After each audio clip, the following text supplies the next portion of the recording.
love to come back to Brazil, but with respect to the startup, I think Brazil has one of the biggest market in plastic surgery, so that's why I decided to come here. I have to say it was pretty efficient. Already on the first day I had 2 meetings, one with a potential distributor and the other with a key opinion leader, surgeon. He already introduced me to a couple of more surgeons, which I actually met today.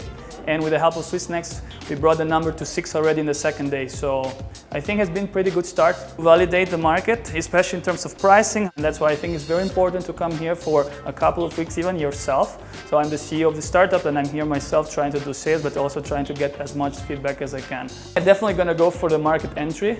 I think this is the market for me and for us, and we have to explore it. Really search nicely which one is the place where you want to do market validation as part of Swissnex. Swissnex is a very helpful team, so I've only experienced the one of Brazil so far.